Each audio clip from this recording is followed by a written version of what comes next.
जानकी अम्मा को गांव में सभी देसी घी की टिक्की वाली अम्मा के नाम से बुलाते थे। जानकी अम्मा पिछले 10 साल से देसी घी की टिक्की का ठेला लगाती आ रही थी। पहले अम्मा ये काम नहीं करती थी।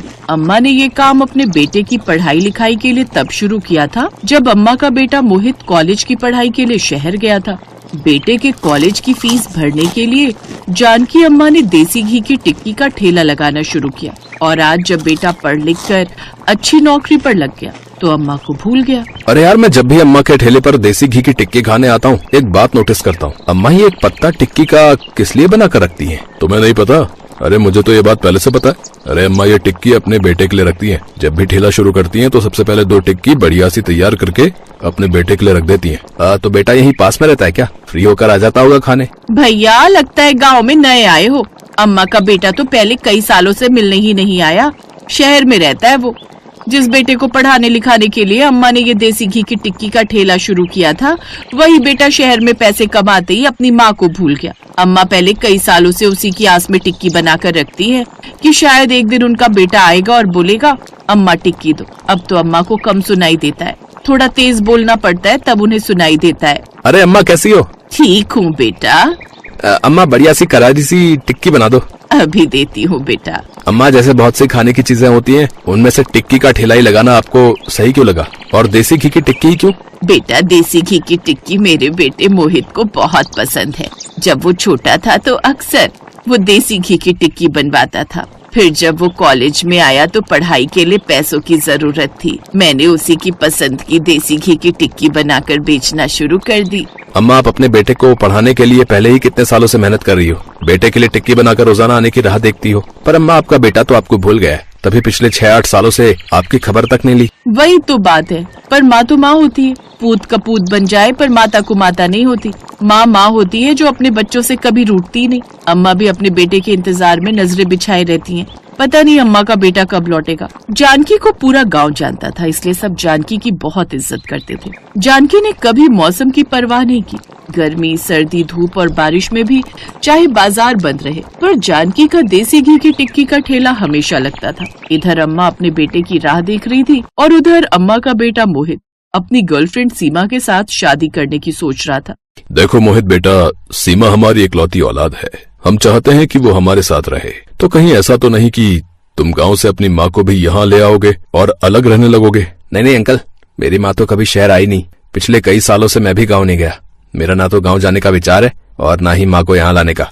हाँ, शादी के मौके पर माँ को यहाँ ले आऊंगा और फिर शादी के बाद वापस भेज दूंगा। मैं सीमा के साथ इसी घर में रहूंगा। पापा अब तो मान जाइए। और फिर इधर मोहित और सीमा की शादी तय हो गई। मोहित को बस शादी के लिए जानकी को गांव से लाना था। अब वो अपनी ऑफिस की छुट्टियों का ही वेट कर रहा था। कुछ दिनों से बहुत बारिश हो रही थी, पर जानकी अम्मा ने बारिश में अपना काम नहीं छोड़ा था। इतनी तेज बारिश हो रही है, फिर भी हमारी जानकी अम्मा को ठेला लगाना ही है। क्यों अम्मा? क्या करूँ सोना बिटिया, घर पर मन ही नहीं लगता। आदत हो गई है। मौसम बदलते हैं पर मैं नहीं बदलती। मेरे लिए हर दिन एक सा है। पर तू बता, तू इतनी बारिश में क्यों घूम रही है? मैं तो तुम्हारे लिए खुशखबरी लाई हूँ। मोहित का फोन आया मेरे नंबर पर, बोल रहा था कल वो तुम्हें लेने आ रहा है। कुछ दिन बाद उसकी शादी है। सोना की बात सुनकर जानकी की खुशी का ठिकाना नहीं रहा। मोहित शादी कर रहा है, मुझे लेने के लिए आ रहा है। मेरा बच्चा, मेरा लाल इतने सालों बाद गाँव आ रहा है। किस समय आएगा? कल शाम तक आ जाएगा। सोना की बातें सुनकर जानकी बहुत खुश होती है। जानकी मोहित के आने का इंतजार करने लगी। जो भी ठेले पर टिक्की खाने के लिए आता, जानकी सबको यही कहती, कल मेरा बेटा मुझे लेने आ रहा है। तुम आना, मैं तुम्हें अपने बेटे से मिलवाऊंगी। अच्छा, ये तो बहुत ही खुशी की बात है अम्मा। आऊंगा, जरूर आऊंगा। तुम भी आना और तुम भी। सबने हाँ में जवाब दिया। जानकी को खुश देखकर सारे ग्राहक भी बहुत खुश थे। अगले दिन पूरा गांव जानकी अम्मा की दुकान पर इकट्ठा हुआ। सबको जानकी की खुशी देखने की चाह थी। अम्मा सुबह से ही तैयार हो गई थी और बेटे के लिए सबसे स्पेशल देसी घी की टिक्की बनाई। आज मेरा मोहित आ रहा है, देखना जैसे ही आएगा कहेगा अम्मा टिक्की दो। अरे सोना, कितना समय है, फोन तो मिला जरा, कहाँ है अभी वो? हाँ अम्मा, वही फोन ही मिला रही हूँ, पर मोहित का फोन नहीं मिल रहा। शाम होने लगती है, बारिश फिर से शुरू हो जाती है। भीड़ धीरे धीरे छटने लगती है। अम्मा बारिश हो रही है, तुम्हारे बेटे से फिर मिल लेंगे। हाँ हाँ हाँ, अब तो वो कुछ दिन यहीं रहेगा, तुम कल आ जाना। अम्मा शायद बारिश की वजह से उसे देर हो रही हो। आप चिंता मत करो, आ जाएगा। घर चली जाओ अम्मा, बारिश तेज हो रही है, भीग जाओगी, बीमार पड़ जाओगी। फिर मोहित आएगा और तुम्हें बीमार देखेगा तो सोचो कितना दुखी होगा। अच्छा चल ठीक है, फिर मैं ठेला घर ले जाती हूँ, तो उसको फोन पर कहना कि घर ही आ जाएगा। सारी रात बीत गई, मोहित नहीं आया। जानकी अम्मा ने फिर से टिक्की का ठेला लगाया तो लोग अब बातें बनाने लगे। अम्मा तुम्हारा बेटा तो आया ही नहीं। अरे कभी आएगा भी या नहीं? बस ऐसे ही बोलती रहती हो कि मेरा बेटा आएगा, मेरा बेटा आएगा। अरे लगता है अम्मा बुढ़ापे में सठिया गई है, हमें भी कल बारिश में भिगा दिया, हम तो आज नहीं खड़े होंगे। तो जाओ ना, किसने कहा यहाँ खड़ा होने के लिए? अम्मा को परेशान मत करो, कोई जरूरत नहीं है यहाँ खड़े होने की, मैं अकेली ही काफी हूँ अम्मा के साथ। सोना, तूने मोहित को फोन किया? कल वो आया ही नहीं। हाँ अम्मा, वो मोहित को काम था इसलिए आ जाएगा। बात सुन सोना, जरा मोहित से बात तो करवा, मैं खुद कहूंगी ना तो जरूर आएगा। हाँ अम्मा, अभी करवाती हूँ। सोना मोहित को फोन करती है। हाँ सोना बोलो। मोहित, जानकी अम्मा बात करने के लिए कह रही है। हाँ जल्दी करवाओ, मुझे देर हो रही है, बहुत काम है यहाँ। सोना जानकी के हाथ में फोन देती है। फोन पर हेलो करते ही जानकी अम्मा फूट फूट कर रोने लगती हैं। मोहित, मेरे बच्चे, कब से तेरी राह देख रही हूँ। तू कह रहा था कि कल आऊंगा, तू आया ही नहीं। कितने साल हो गए तुझे देखे हुए, एक बार तो आ जाता।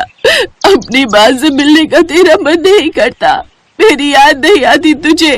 तुझे पता है मैंने तेरे लिए देसी घी की टिक्की बनाई है, रोज बनाती हूँ तेरे लिए, वो तुझे पसंद है ना? पीछे से आवाज नहीं आ रही सोना? अम्मा फोन कट गया है, दोबारा मिलाती हूँ। सोना दोबारा फोन मिलाती है पर मोहित फोन नहीं उठाता। जानकी अम्मा का चेहरा उदास हो गया। शाम को अचानक फिर तेज बारिश आ गई। उस समय अम्मा अपने बेटे के बारे में सोच रही थी। हाथ में वही टिक्की थी जो उन्होंने अपने बेटे के लिए बनाई थी। आंखें बंद थी, चेहरा मुस्कुराता हुआ। जानकी अम्मा इस दुनिया को छोड़कर जा चुकी थी। सोना रोते हुए मोहित को फोन करती है। अब माँ मर जाए तब तो बेटे को आना ही है, जिम्मेदारी जो निभानी है, मरने के बाद क्रियाकर्म करने की। आज गांव से देसी घी की टिक्की की खुशबू हमेशा के लिए ओझल हो गई। अम्मा के जाने के गम में पूरा गांव उदास था। मोहित माँ का क्रियाकर्म करके वापस शहर जाने लगता है। मोहित, ये अम्मा की जमा पूंजी है, उन्होंने मुझे दी थी। जो भी वो देसी घी की टिक्की बेचकर कमाई करती थी सब मुझे दे देती थी। कहती थी ये पैसे मैंने अपने होने वाली बहू के लिए रखे हैं, उसे सोने के कड़े बनवा कर दूंगी जब मोहित की शादी होगी। अम्मा ये सपना अपने साथ ले गई, पर उनकी आखिरी इच्छा को जरूर पूरा करना। सीमा को सोने के कड़े बनवा कर दे देना। कम से कम अम्मा को उनकी निशानी के रूप में तो तुम अपने घर पर रख लेना, क्या पता उनकी आत्मा को शांति मिल जाए। मोहित की आंखों में आंसू बह गए। चुपचाप उसने वो पैसे लिए और शहर आ गया। उन पैसों से उसने सीमा के लिए सोने के कड़े बनवाए। जीते जी तो अपनी अम्मा को मोहित शहर नहीं लाया, पर अम्मा की तस्वीर जरूर उसने अपने घर में लगा दी। अम्मा की आत्मा भी अपने बेटा बहू को ढेर सारा आशीर्वाद दे रही थी।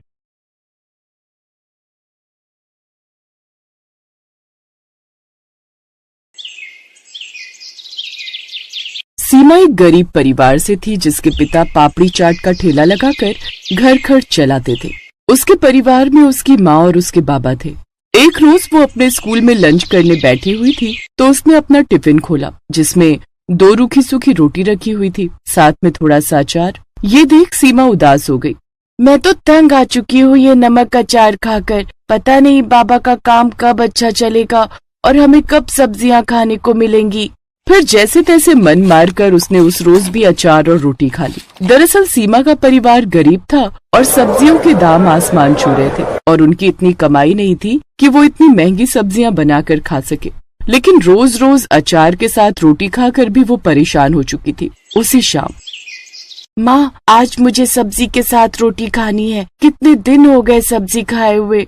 हाँ बेटी, बस तेरे बाबा आते ही होंगे, जैसे ही वो आएंगे मैं उनसे पैसे लेकर बाजार से सब्जी ले आऊंगी। लेकिन जब सीमा के बाबा अपना ठेला लेकर घर लौटे तो अभी भी उसके पास उतनी ही पापड़ी बची हुई थी जितनी वो सुबह लेकर गया था।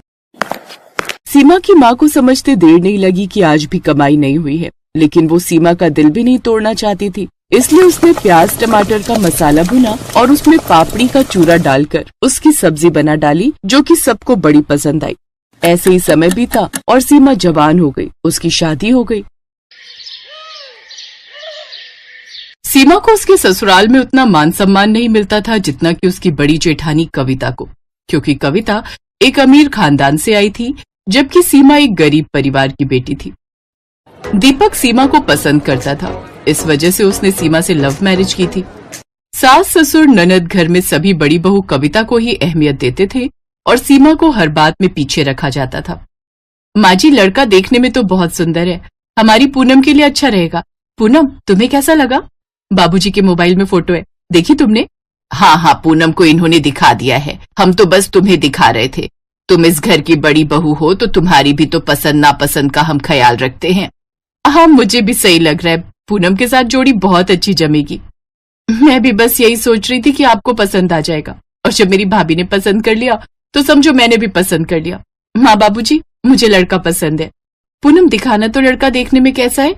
तुम क्या करोगी छोटी बहू देखकर, जब हम सब ने देख लिया तो तुम्हें दिखाने की क्या जरूरत है। तुम इन सब बातों से पीछे रहा करो। सुनो जी, लड़के वालों से बात कर लो, फिर हम देखने दिखाने का प्रोग्राम कर लेते हैं। ठीक है, मैं लड़के के पिता से आज फोन पर बात करता हूँ, उसके बाद देखते हैं कैसे करना है। देखो सीमा, इतना तो तुम जानती हो कि इस घर में मेरी वैल्यू क्या है और तुम्हारी वैल्यू क्या है। तुम एक गरीब परिवार से आई हो जहाँ पर 2 वक्त की रोटी भी जुटाना बहुत मुश्किल की बात है, और मैं एक अमीर खानदान की बेटी हूँ। ये जो घर में महंगे महंगे सामान लगे हुए देख रही हो ना, ये सब मेरे ही दहेज में आया था, इसलिए तुम अपना मुंह बंद रखा करो। कविता बहू, जरा इधर आना। जी माँ जी। एक काम करो, पता नहीं कब लड़के वाले देखने आ जाएं। तुम पूनम को बाजार से कुछ अच्छे पहनने का दिलवा दो, कोई अच्छी साड़ी या फिर कोई सूट। पैसे बाबूजी से ले लो। कैसी बातें करती हो माँ जी, मेरे पास पैसों की कमी थोड़ी है, बहुत पैसे हैं। मैं अपने पास से दिलवा दूंगी पूनम को। माँ जी, मैं बस तैयार हो जाती हूँ। चलो पूनम, तुम भी तैयार हो जाओ, फिर बाजार चलते हैं। जीती रहो बहू। सीमा देखती रही, उसे बिल्कुल भी इज्जत नहीं दी गई। सीमा की आंखों में आंसू आ गए। कुछ दिनों बाद पूनम का रिश्ता तय हो गया। पूनम को लड़के वालों ने देखा तब भी सब कविता को ही आगे कर रहे थे। उस समय भी सीमा चुप रही। सीमा, टेंशन मत लो, ये लोग तुम्हें इज्जत नहीं देते तो कोई बात नहीं, मैं हमेशा तुम्हारे साथ हूँ। मैं तुमसे प्यार करता हूँ और मैं तुम्हें कभी किसी चीज की कोई कमी नहीं होने दूंगा। मैं जानती हूँ दीपक, इसी वजह से तो मुझे यहाँ रहने में हिम्मत मिलती है, क्योंकि आप मेरे साथ हो। पर कभी कभी मन बहुत उदास हो जाता है। घर में कोई भी मुझसे ठीक से बात नहीं करता, सब घृणा की नजरों से देखते हैं। समय के साथ सब बदल जाएंगे। अभी उन्होंने तुम्हारी अच्छाई नहीं देखी ना, जिस दिन तुम्हारी अच्छाई उनके सामने आएगी तब सब बदल जाएंगे। अच्छा, पापा बुला रहे हैं, मैं अभी आता हूँ। दीपक अपने पिता के पास जाता है। मैंने तुम सबको कुछ कहने के लिए बुलाया है, मुझे जरूरी बात करनी है। कैसे जरूरी बात पापा, बोलिए। वो ऐसा है, पूनम के होने वाले ससुर रोशन लाल जी का फोन आया था। वो हम सबके साथ मिलकर प्राचीन माता के मंदिर जाना चाहते हैं। वो कोई भी शुभ काम करने से पहले माता के मंदिर जाकर ही आशीर्वाद लेते हैं। उनका मन है कि हम सब भी उनके साथ जो है साथ चलें। तो मैंने जो है उन्हें हाँ बोल दिया। कल सुबह ही बोल रहे हैं चलने के लिए, तो तुम सब तैयार हो जाओ, ठीक है? एक गाड़ी उनकी होगी और एक गाड़ी हमारी। हाँ हाँ ठीक है।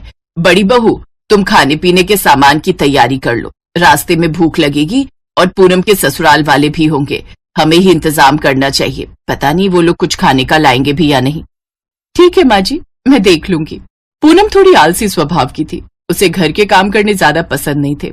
उसने अपनी सास की बात को एक कान से सुना और दूसरे से निकाल दिया। वो तो बस घूमने जाने की तैयारियों में लग गई।